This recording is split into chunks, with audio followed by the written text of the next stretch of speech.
Hey everyone, it's BlueLizardJello and welcome to episode 1 of Everything Possible in Dark Souls 1. Now I know this is something that I kind of teased at doing, however due to the enormous response in the comments and receiving messages, I've decided to go ahead and bump this up in priority and go ahead and make a series out of it. So let me tell you a little bit about what you can expect. So number one, we're going to be skipping through most NPC dialogue unless it actually has something to do with what we're trying to accomplish in that particular episode, but mostly we'll just fly right through it just to advance their storylines or to get their items. We're going to be doing a normal route, and I'm saying kind of quote-unquote normal route. In other words, we're not going to be choosing the master key, as you've already seen, so we're not going to be using any of the sequence breaks or any of the shortcuts. We're going to be taking the path that, at least in my mind, the developers intended us to take. So we're going to be taking the normal route to Blighttown instead of the shortcut through the Valley of Drakes.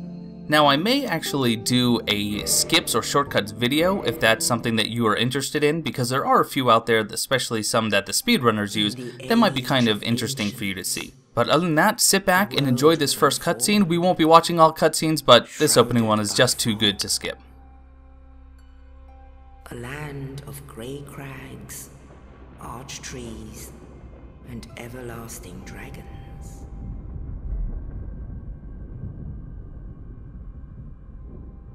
But then there was fire, and with fire came disparity.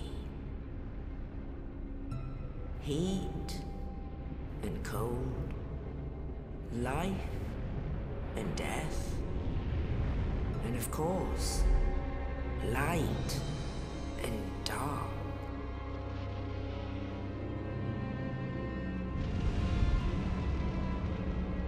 Then from the dark they came and found the souls of lords within the flame.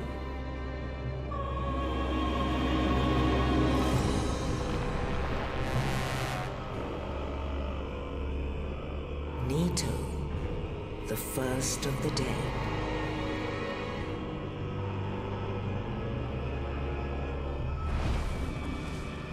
The Witch of Izalith and her daughters of Chaos. Gwyn, the Lord of Sunlight, and his faithful knights. And the furtive pygmy, so easily forgotten.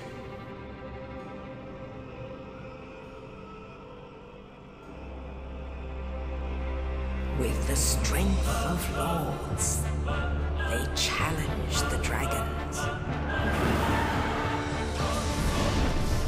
Gwyn's mighty lords peeled apart their stone skills.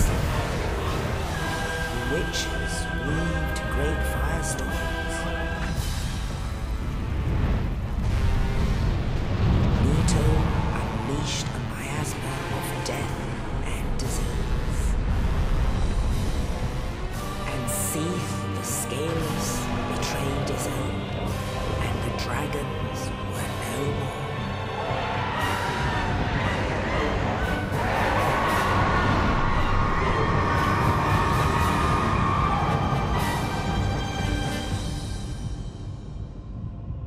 Thus began the Age of Fire.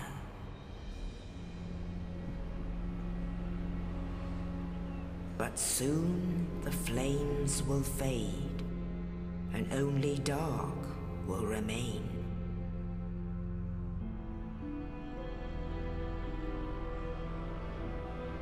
Even now, there are only embers, and man sees not light, but only endless nights. And amongst the living are seen carriers of the accursed dark side.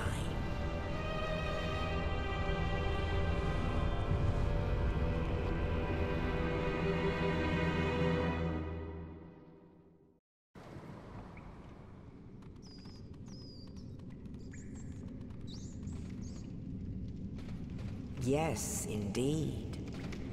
The dark side brands the undead.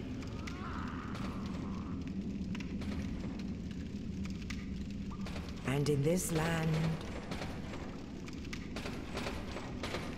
the undead are corralled and led to the north. So you can think of this like Canada, where they are locked away to await the end of the world.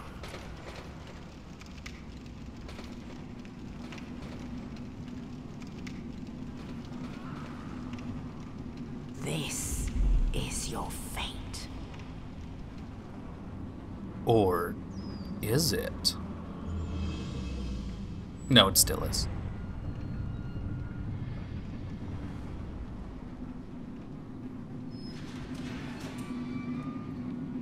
Looking a little pruny. Thanks, Oscar. See you soon. Don't get knocked through the ceiling by the Asylum Demon.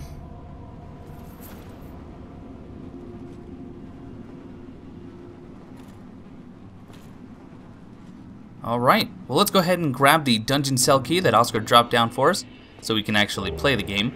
If you don't pick up that item, well, Dark Souls becomes a lot more boring, in my opinion, sitting in that cell all the time. Taking a quick stop to take a look at a further boss, the Stray Demon. We'll be fighting him in a few episodes from now when we come back to revisit the Asylum. But you'll notice that I chose the black firebombs instead of the Master Key.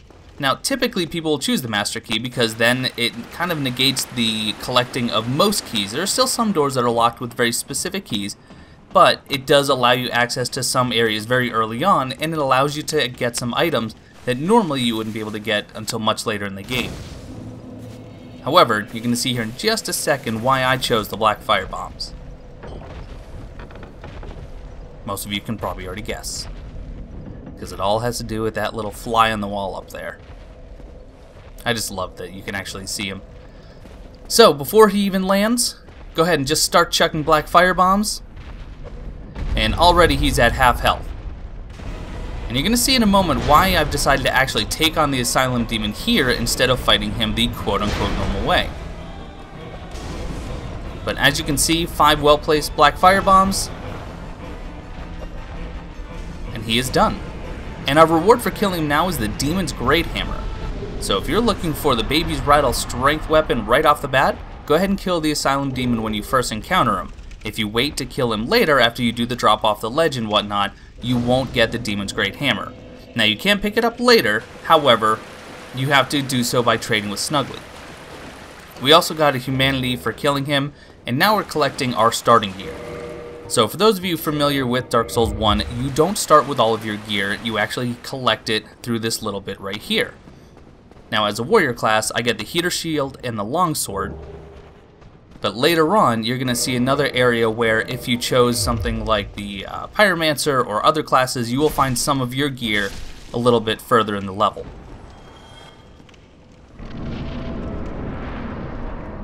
So here we are, just above where that first bonfire was. And just going over here to show you that item, you cannot get that item yet. That is the rusted iron ring, but you can't get it until you actually receive a different key that you can find in Firelink Shrine on one of the rooftops. Go ahead and trigger this trap. I'm sure you all saw it coming. And here's Oscar again. He apparently got hit through the ceiling by the Asylum Demon, just like I told him not to. So you can either talk to him or you can actually kill him. Either way, you will get the Estus Flask and you will get the key to the Asylum. However, the big Pilgrim's key that we just got, normally you would get that from killing the Asylum Demon. But since we killed him early on and we got the Demon's Great Hammer, we actually get the big Pilgrim's key from Oscar.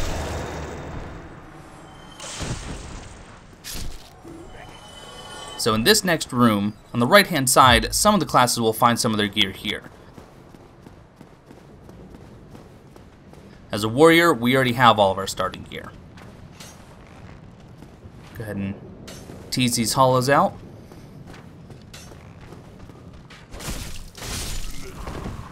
Let them go ham on this wall here. We'll go ahead and loot that body here in just a moment.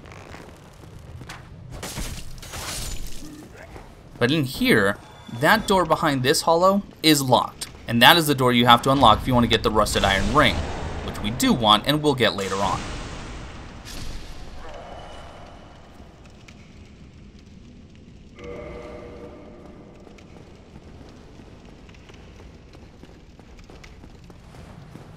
So this is where you would actually plunge down to do some decent damage to the Asylum Demon in a quote-unquote normal run. Now this broken straight sword that we just picked up off that hollow, it sounds useless. However, Dark Souls 1 has a very unique boss weapon crafting system in that you need to not only have boss souls, but you also need to have particular items upgraded to a certain level.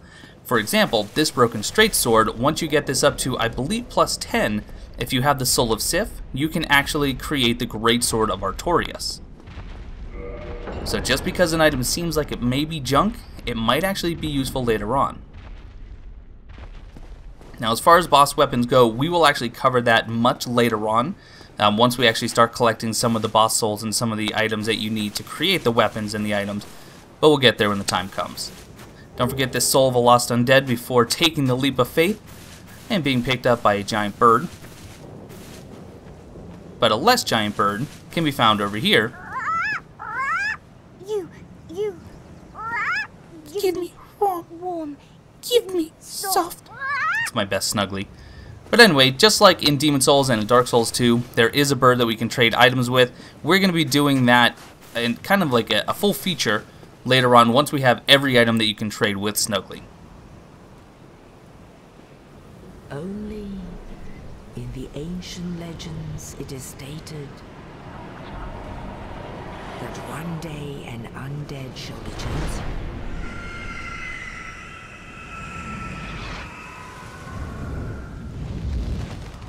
To leave the Undead Asylum in pilgrimage to the land of the ancient lords. Lordran.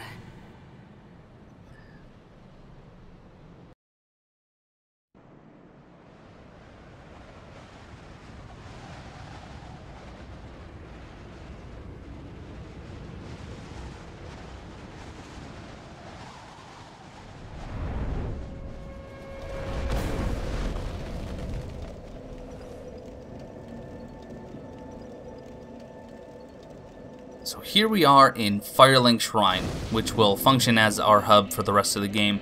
Now Firelink Shrine, anytime you're in the area, go ahead and rest. And the reason I suggest this is that the bonfire is already kindled, which means that every time you rest, you'll get 10 Estus flasks instead of the standard 5. Pick up this trio of humanity here on the well. So we're popping a hard humanity here in order to give ourselves one soft humanity, which you can see in the top left corner. And that way, we can actually reverse hollowing if we set it a bonfire. So now we're no longer hollow, so now we can actually summon NPCs, we could summon other players, and things of that nature. Dark Souls 1 had the unique mechanic that if you are hollowed, unlike in Dark Souls 2, you cannot be invaded.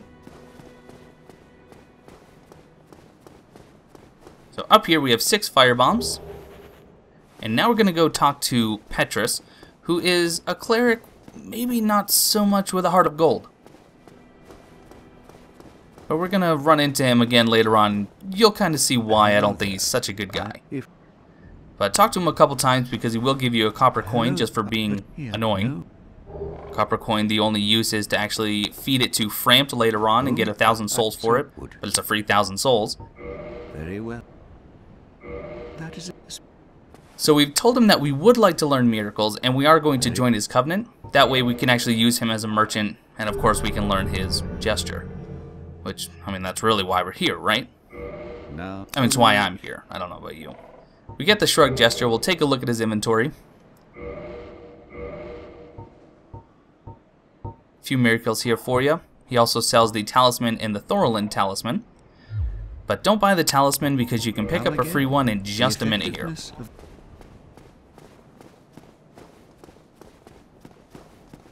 Keep going up the stairs. We're going to check out that shaft in just a moment.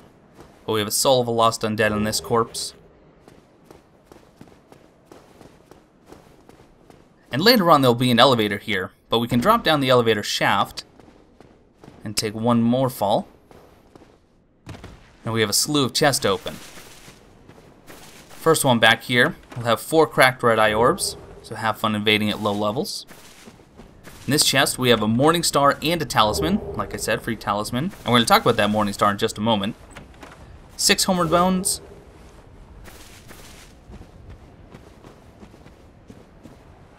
And then lastly, we have 4 Lloyd's Talismans, which just like in Dark Souls 2, can prevent enemies from healing. We're actually going to switch to the Morning Star because we are going to do a graveyard run, so we want to collect all the items here, but I wanted to show you just how effective the Morning Star is against the skeletons.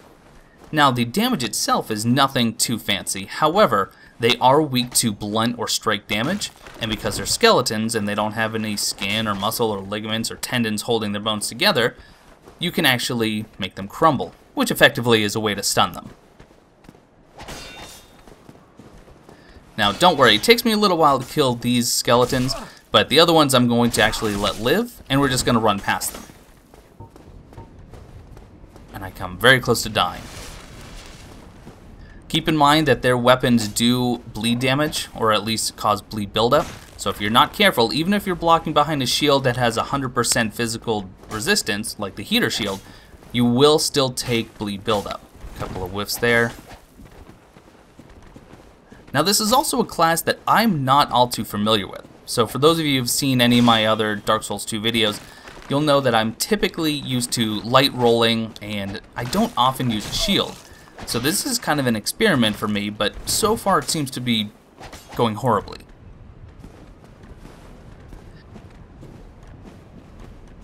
While they're in this stance, you have to make sure that you're not attacking unless you're doing a jumping attack, because they can and they will parry you. For some reason, I wanted to do a Katy Perry joke just now. I don't know if I should apologize for thinking about making the joke or if I should apologize for not actually making it. But I didn't have a good one. But hey, if you're watching and you have a good Katy Perry joke, go ahead and put it in the comments below. Maybe I'll use it next time. I'm not going to credit you either. That's just how I am. Alright, he's almost dead, and once he's dead, like I said, we're not going to kill any more skeletons, so you won't have to suffer through this much longer. And there it is. Alright, so we're going to do this in 2 passes, because we don't want to worry about all the skeletons. We'll pick up the Caduceus round shield, also pronounced Caduceus. Yes, I actually looked up the pronunciation, so don't go tell me I'm wrong. We have the large soul of a lost undead.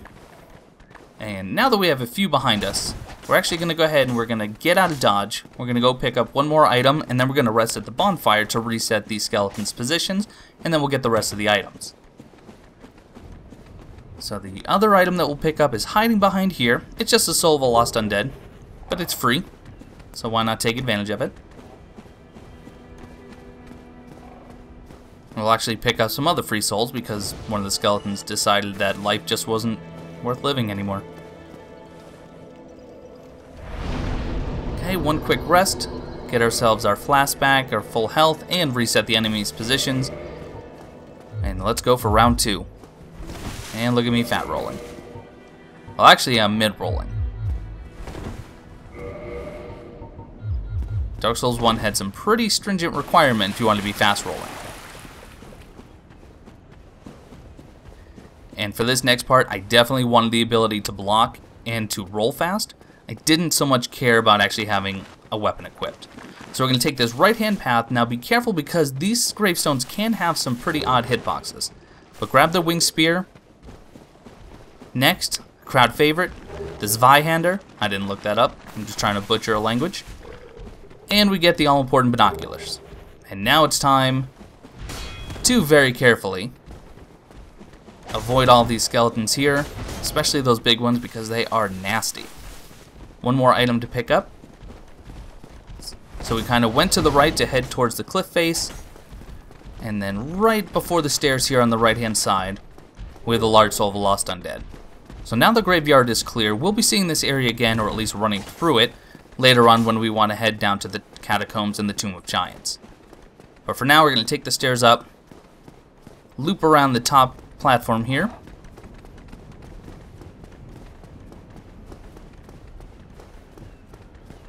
and one last soul item to get is the Soul of a Lost Undead. Let's go ahead and reset enemy positions. And then we're going to start making our way towards the Undead Burg.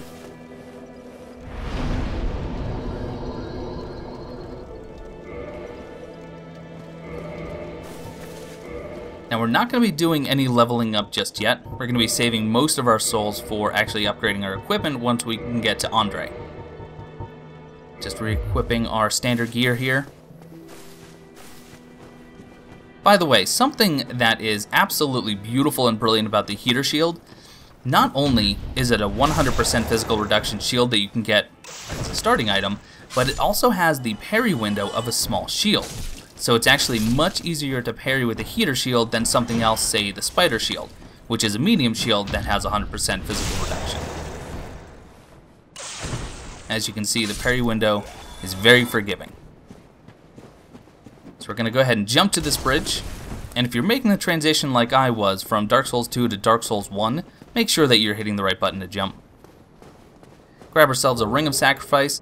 So similar to the Ring of Life Protection in Dark Souls 2, if you're wearing this ring when you die, you won't lose your humanity and you won't lose any of your souls. It will break upon death, however, just like the ring in Dark Souls 2. So make the jump back, go ahead and get a backstab. Don't forget to get this soul item on this corpse, Soul of a Lost Undead.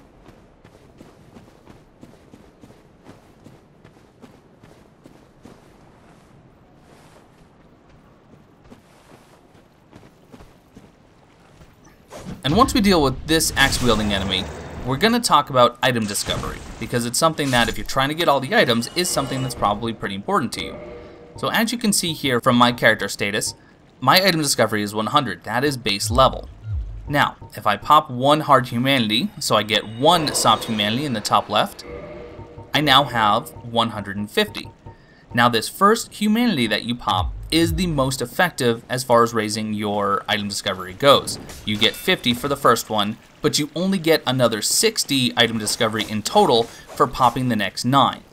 So your item discovery will cap it to 10 if you have 10 soft humanity in the top left. Got another Soul of a Lost Undead.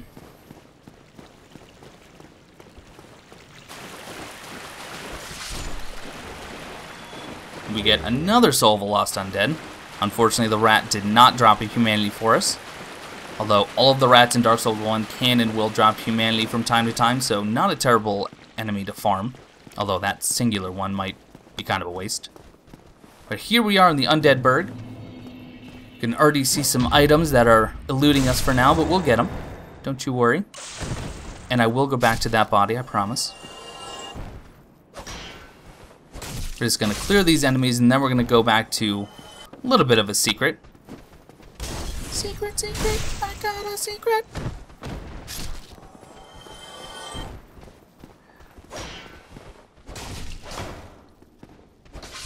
So despite all the boxes in this room, there is nothing here. But let's go ahead and grab this Hollow Warrior Waistcloth.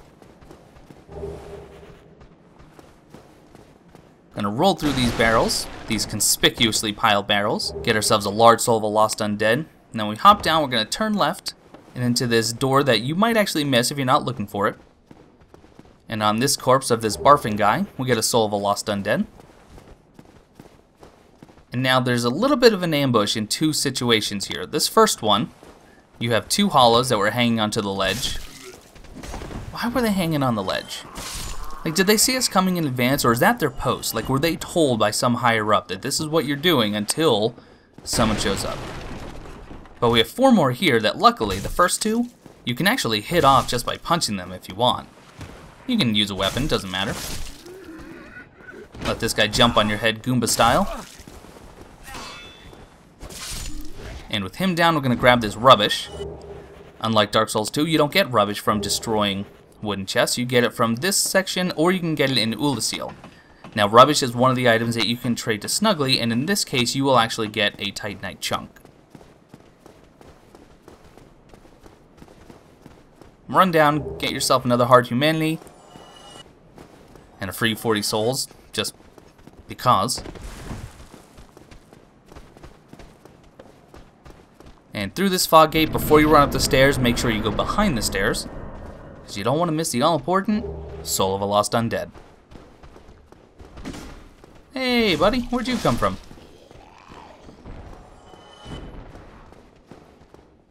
Now, I've heard rumors that you can make that jump from here, but I've never done it, nor have I ever seen video of it being done. So, if you've done it, let me know. If there's a video out there that I could watch, please let me know. But I'm going to show you the much easier way of making that jump. Do some of these schmoes. Terrible, terrible parry attempt.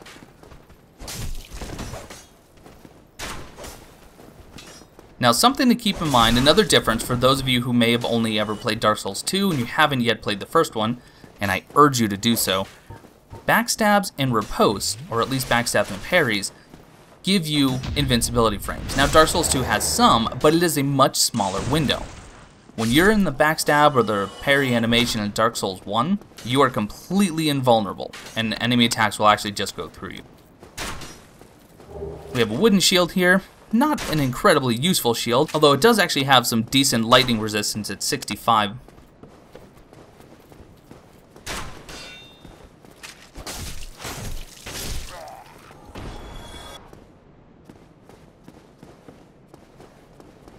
And now, the Hollow Pikeman. Let me show you a little trick. These enemies like to turtle, but if you kick them, attack once, they will almost always attack right afterwards, which will give you a great parry opportunity. And you're going to see me use this tactic a few times. Kick, single attack, parry. Now you could probably just attack more after the kick, but depending on the weapon that you're using, you might not be able to kill them before your stamina bar is depleted or before they have a chance to get their shield up. And now I'm going to showcase the single best change that they made in Dark Souls 2 compared to Dark Souls 1. And that is the consumption of soul items. Because right now, I already have several items to consume. And here we go. And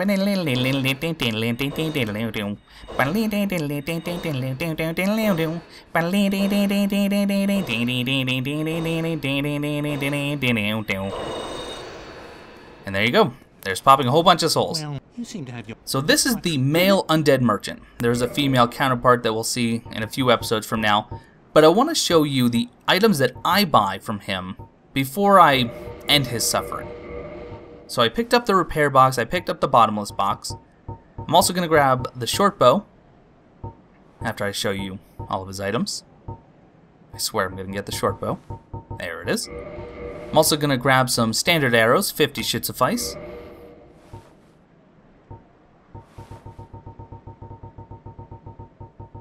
And I'm also going to grab some chain armor. Well, specifically I'm going to get the chain armor and the chain legging. By the way, I'm going to regret this decision. Now the chain set, the only place you can get it is from this merchant. Most of his other wares you can either get as a starting class item or you can get later on. Thank you kindly. But there are a few other items that I do want from him, but we are going to kill him.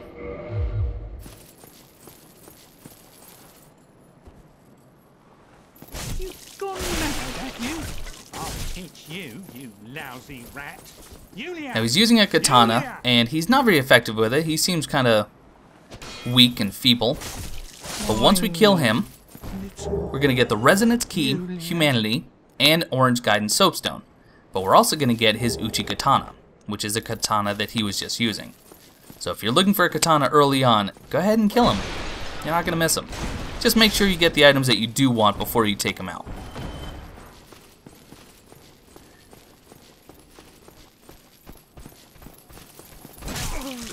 By the way, I handled this section very poorly. Very poorly indeed. So go ahead and just don't judge. Or judge. I mean, it's your life. What did I get hit? 3 or 4 times from those dreglings? Ridiculous. Now there is a skip here. You can actually go directly from here all the way to the lower Undead Burg, and that is something that if you'd like I may feature in the skips video that I'm thinking about producing. But in the meantime, go ahead and grab 10 throwing knives, And this is where you can make that jump we saw earlier and make it very easy. But let me go ahead and tell you right now that 99.9% of you out there won't need to make this jump, because the light crossbow and the 16 standard bolts you get are garbage. Unlike in Dark Souls 2, there is no manual aiming for crossbows. So you can manually aim if you use a bow to aim and then switch over to a crossbow because it does have less requirements, but at that point, I mean, is it worth it? I submit that it's not. But if you feel differently, go ahead and argue with me in the comments. I won't argue back. I'll just be sad for you. But guys, that's going to wrap up episode 1 of Everything Possible in Dark Souls 1. I hope you're enjoying, and if you learned something, leave me a comment below. If I missed something, gotta leave that comment as well. But thank you guys so much for watching, and I'll catch you next time.